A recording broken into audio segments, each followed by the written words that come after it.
Good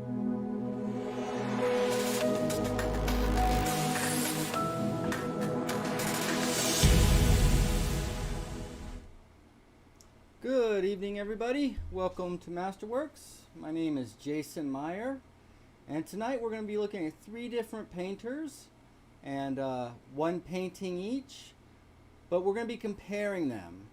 Not who's better, who's worse, but we want to look at how they differ according to the amount of dark value that's in them. Okay, pretty specific. But I think it's going to be lots and lots of fun. So, if you guys are ready, I think what we'll do is we'll go into the photos and just look at them in color and look at them in black and white. And then after we talk about them a little bit and you see them, let's head over to Procreate and take a little deeper dive into each of them.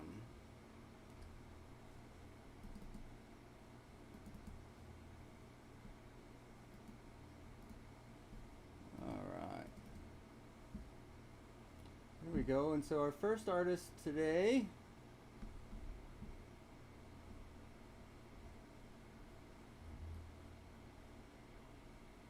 I'm not going to be attempting to pronounce these today. Sure you guys can read.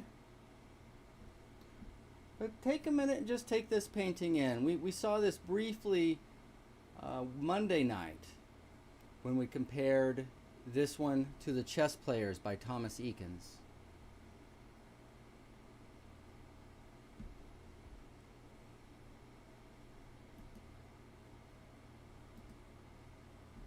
Good evening, Susan. Good to see ya. Good to see ya. So what do you think? Do you see the darks in here? Are there any darks in here at all? Well, of course there is. Of course there is. Does that make it a little easier to see? So in addition to the values, how does this painting differ from before the fence line and then after the fence line?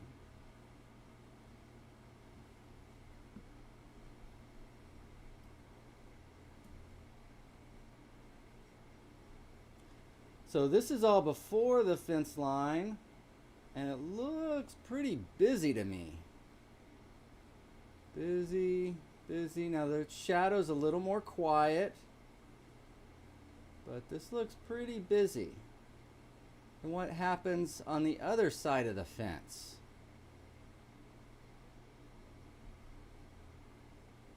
All right, you see how quiet that is? And so it's like we've got a lot of noise in the foreground, and in the middle ground we have like a rest, quiet. And then in the distance, there's a little bit, we can see some houses and things. And then we get quiet and a little bit back here. So one of the things we're looking at is the way the artist divides the canvas. And in particular, let's see, there we go. And in particular, how much of the canvas is dark versus what percentage is light.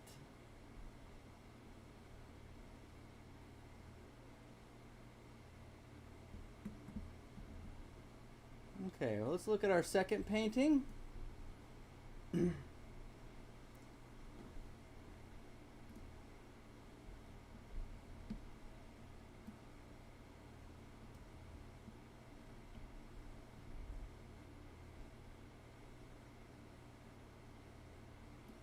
So what do you think? How much dark? Is this more dark or less dark than was in the last one?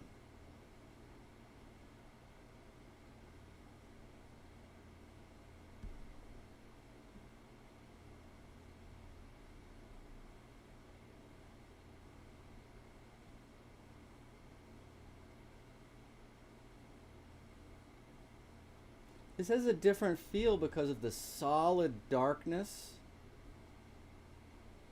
And then why does that dog stand out? Why does he stand out? Is that light really that much brighter than the background?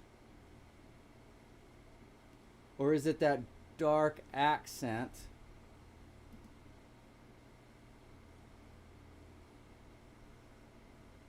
that makes the big difference?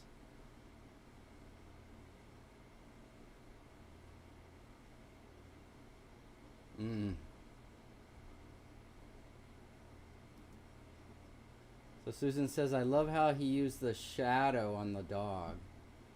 Yeah, it's something we forget, that we're in control. We don't have to show everything all in light or all in shadow. But yeah, for me, this is quite a sublime piece. Quite a sublime piece. All right, well, let's keep moving along. We're going to come back to these. And then for our third one tonight,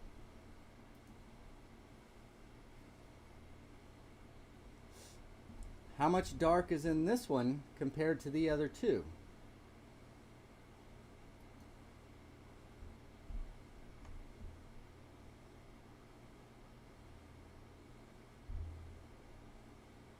So everything we've looked at has had both dark and light.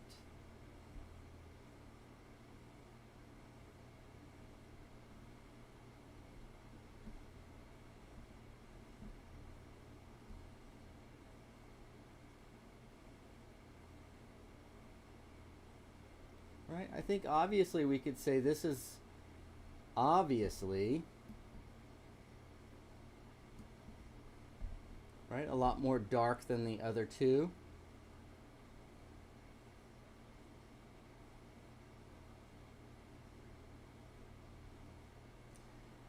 And do you see how he's divided his rows of people into depth?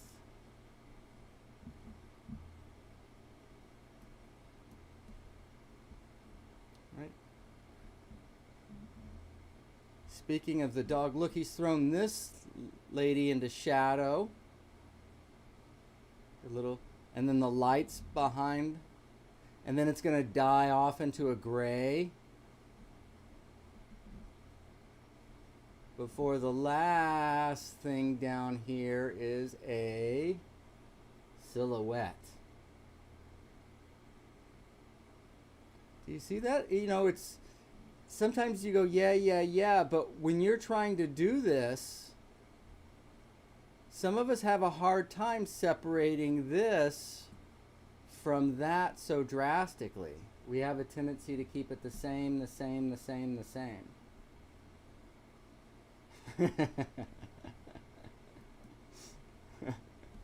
Wow, sublime in the light, scary in the shadow. Yeah, I don't know.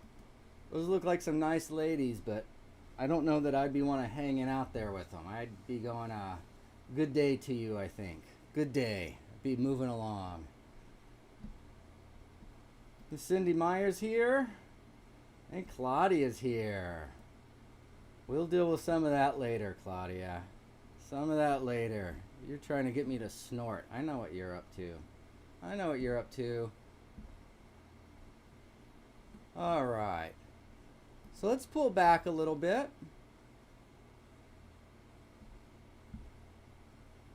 Let's see. I guess that's as large as we can go. So just concentrate on the bottom row right there. And you can see all three paintings lined up right next to one another. Right? So here was the first one we looked at. The second one. And then the third one.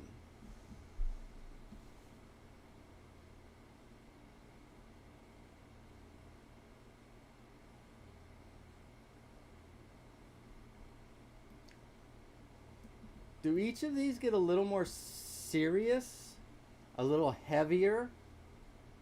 The more dark that's in there? Would that just be completely too obvious?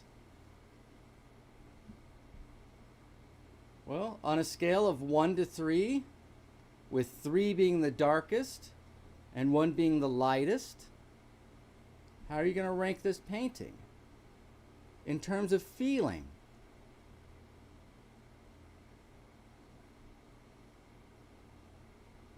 I think this is by far the lightest. And then look, there's a little more somberness to this. A little heavy dark there. The dog's covered in shadow, just seeing a little bit of light. The posture is even seems a little bent. A little weighed down. Right? Maybe he's really depressed because his owner left him on the shore while he went sailing. Dude, that's not cool. Say, man, that's not cool. And then, like Susan said, when we get over here, man, it gets downright scary. Notice too the difference between the dark on the bottom and the dark on top. So there's a measure difference, but there's also a location difference. Yeah. So Claudia thinks the contrast on the dog one's really impactful. Yeah, and do you see how the effect of that is different? And why? Because you see how almost absolutely separated the light and dark is.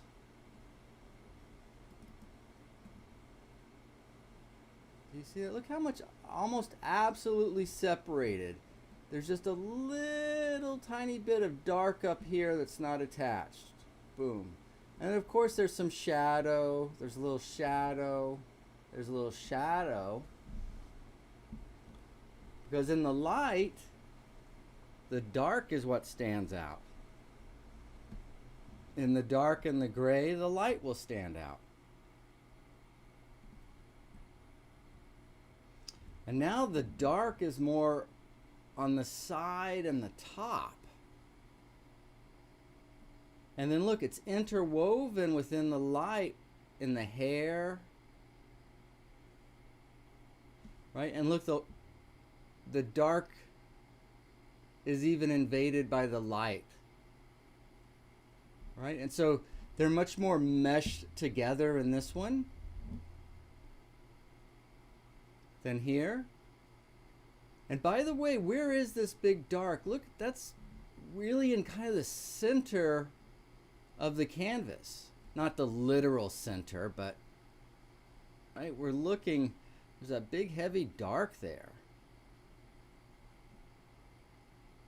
Whereas here, what's happening here? How is that different from here? Well, look, our dark, and then gets smaller, smaller. Do you guys see that? Look how that all comes.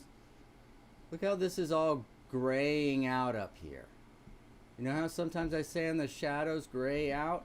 How does this sky compare with that sky, right? Darker.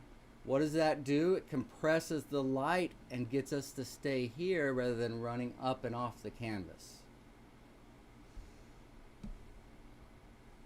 So, and then the darks, look, down towards the bottom, off towards the side, off towards the side, off towards the side. Open, a big open here in the middle, and then some little stuff off to the side. So how does the location of those darks affect the feeling?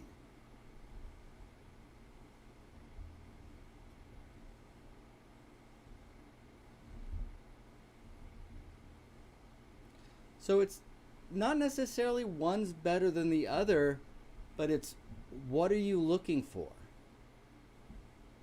What are you trying to say? You know, what is this painting about? All right, let's head into the Procreate and see what we've got. See what we've got. How am I doing on time here? Where's my timer? There we go. Not too bad. So let's come back here. Let's add us a partner. Spin your partner round and round. Let's do-si-do. And wow, we're in Procreate. So what do we see here? So just so that we're crystal clear, I want to make sure everybody's seeing the shadows. Obviously, this would be all shadow. And you see he's got this little active stuff here in front.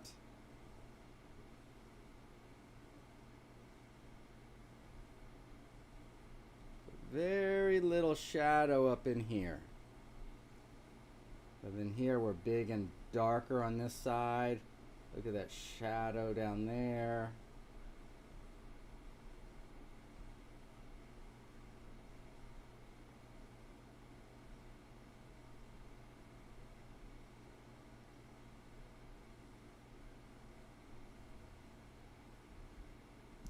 Again, look at what's not shadowed. Right? Even we could say this down here's not shadowed. The entire middle of the painting.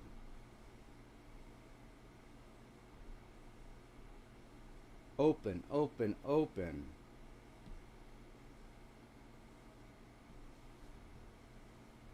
We're here, we've got the dark just really hard right in here.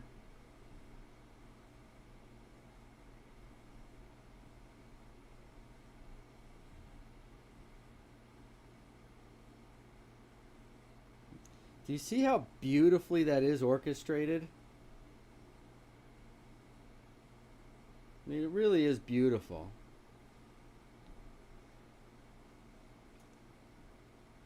See the light, the light, the light on the cloud.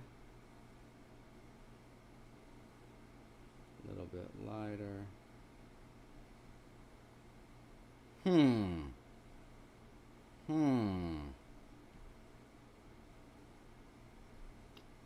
I'm not sure, but this guy may have known what he was doing. This guy might have known what he was doing.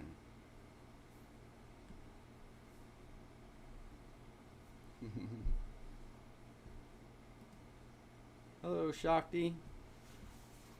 Always welcome. Always welcome.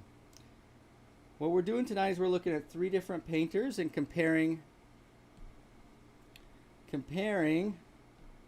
the values, in particular the dark.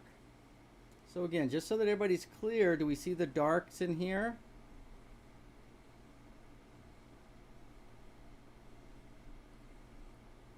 Right, we could call all of that dark, couldn't we?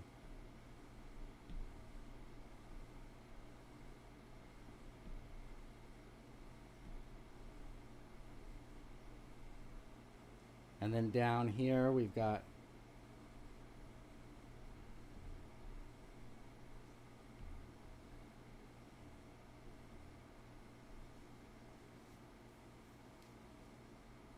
so the dark. Now what's in the center here? Look, there's nothing going on here. This is a circular composition.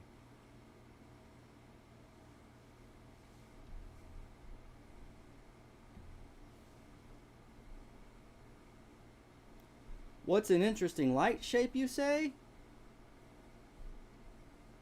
What's an interesting light shape?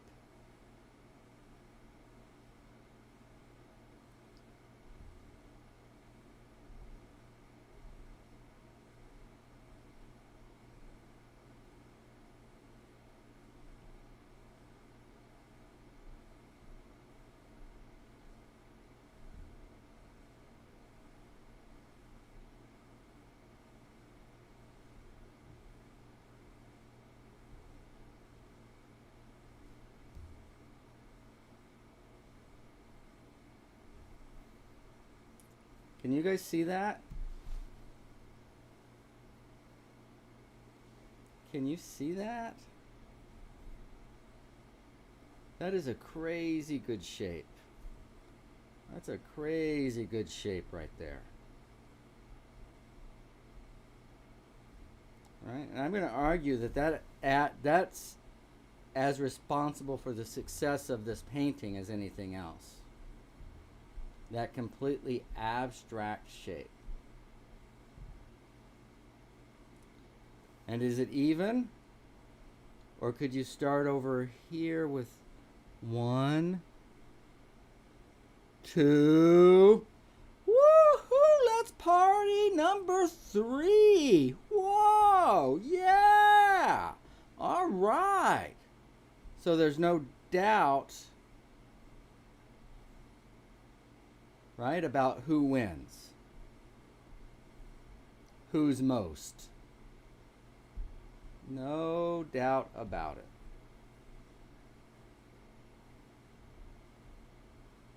Okay, so sometimes it's easy to see, can be easy to see the dark and the light. But what about everything in between?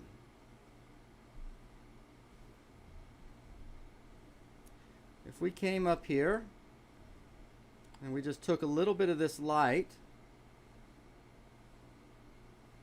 and we go, is there light anywhere else? And you go, yeah, look at all that light in the background.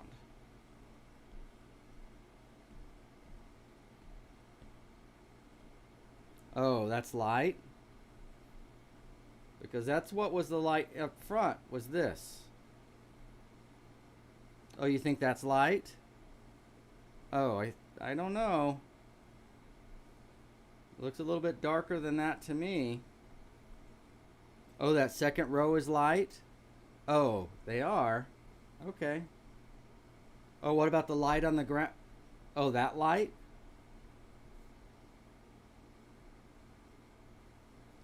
So you see nothing, nothing, nothing, nothing, nothing, nothing, nothing, nothing, nowhere, no how in the painting is competing with this light. And inside that light, there's some good dark as well. Or light adjacent, as they might say.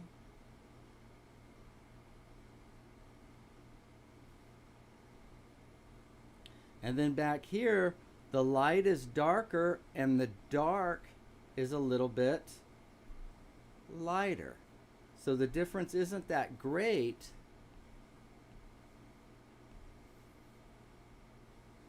And so it feels like it goes back. All right, we're going off in the deep end here. We got to be careful. We got to be careful. All right, let's see what we have here. So if there's any questions or anything, feel free to ask them. I think we should go back to the photos. And now that we've looked at these, let's go back. Let's go back to the very beginning.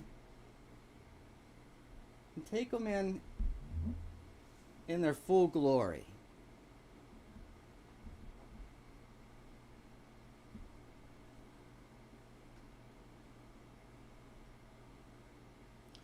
So, do you ever wonder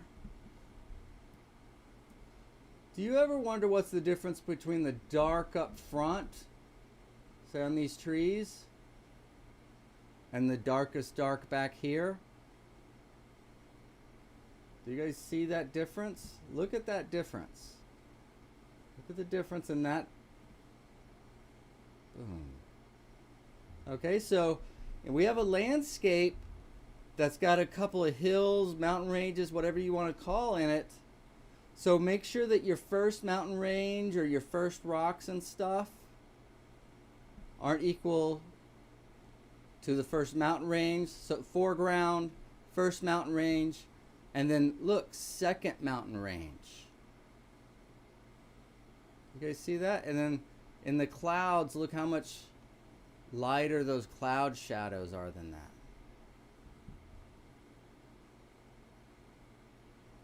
Okay, so just something to be aware of, because we can get so overwhelmed with all of this. Oh my gosh, look at how did they do that? Wow, well, this mark and that mark, this mark and that mark.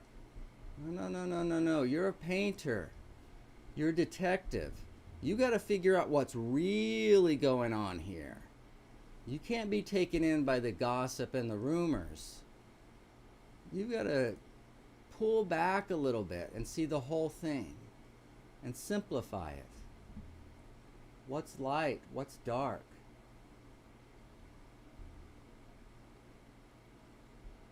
See, now the dark half is on top. Is that comfortable? Or is this a little more uncomfortable, like something big and heavy's over our head is hanging, and we know gravity makes us think it's going to fall?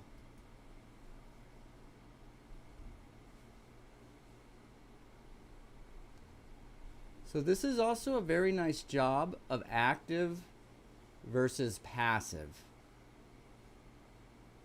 So like the fields in the middle grounds would be very passive. The sky in the middle towards the horizon's very passive.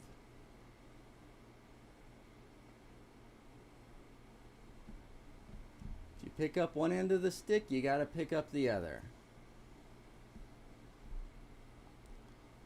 So does this feel more comfortable than it did when that dark was on top? I think so. This seems a little more sustainable here. Like it's not going to collapse at some point. I say this because I believe this is how you're going to get a sense of weight and balance.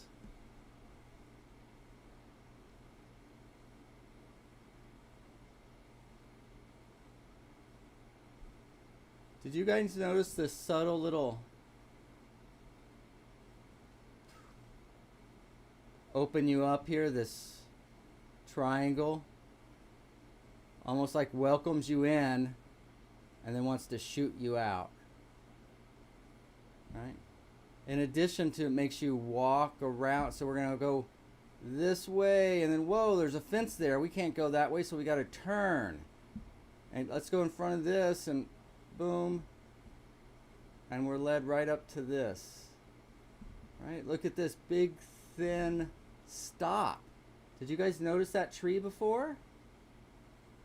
That's nothing but a pause. That's like, hey, hey, hey, let's take a breath. All right, let's go. A nice pause.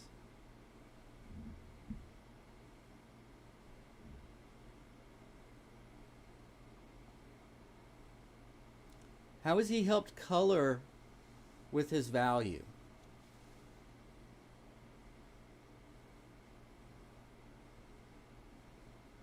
Well, all the lighter stuff feels a bit warmer or more yellow. And just about everything else feels bluer, cooler. Right? So in that way too, that light, which is being portrayed as warm here, is isolated and lonely. Just like the poor pup. All he wanted to do was go sailing and chase some birds, and now the birds are in the sky and the boat's off in the water. That's a bummer. What a bummer.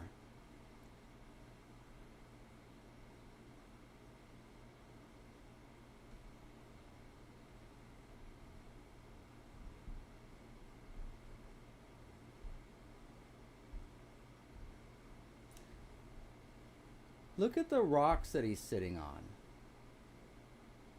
How does the rocks help the composition? Where do you what's the first rocks you see?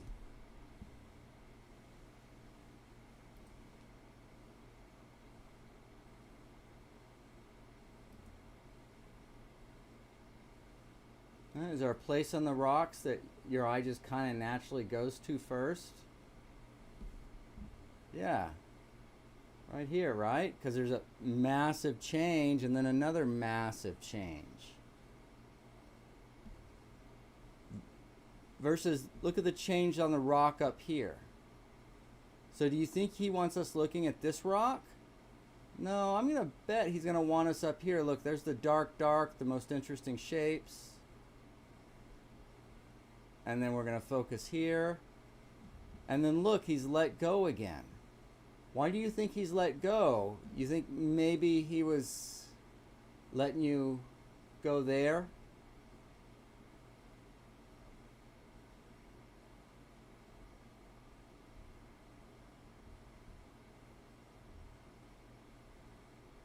That's just so nice. That's just so nice. All right. So we're going to finish up with one last look at this one.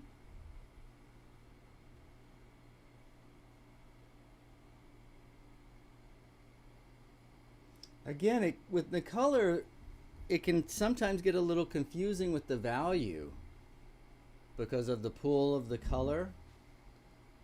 For instance, look at the blue dress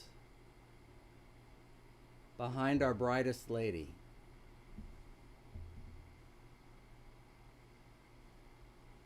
So we've got some blue, yellow, is that fair to say? Blue, yellow, there's white, pink, yellow, white.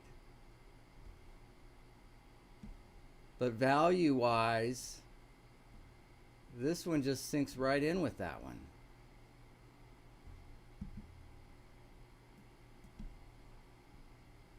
I mean, this is some brilliant stuff. Just the fabric right here.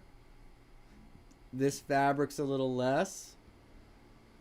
That's fabric's even less. Just a real nice step in. What are these? What in the world's going on over here?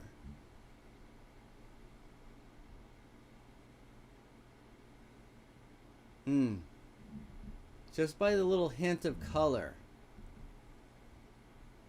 Little hint of color. We can imagine. Right, exactly what it is. All right, guys. I think that's going to do it for tonight. Let's see. Where did you guys go? Where'd you guys go? Do-si-do. There we go. All right. So, thank you very much, Claudia. Happy birthday. Yes, it's my birthday. And if you haven't noticed, we got a new little setup behind me. So, I think we're finally getting the studio settled in. And I'm going to be able to become a working artist again, rather than spend the day trying to figure out where things are. So glad you could always join us. Thank you, Susan. Always interesting. A little bit every day, just looking and deep digging into it, and you'll be surprised in a year or two, you guys will be pro. You'll be going pro, getting drafted. All right, guys. Thank you, Tom. Good to see you. Thank you, Shakti. Thank you again. Thank you for all the birthday love today. I really appreciate it. If you guys left Facebook messages, I haven't been there, but I will be there soon. I will get there tonight. So tomorrow morning, some morning jump start, student feedback for students at 8 a.m. right here. And then tomorrow night, there's Sketch Club, 7 o'clock on Facebook. And then we'll have our Zoom on Friday morning for the class. And we got another weekend. Wow. All right, everybody. Until tomorrow morning. We'll see you guys then. Thanks for joining me. Bye-bye.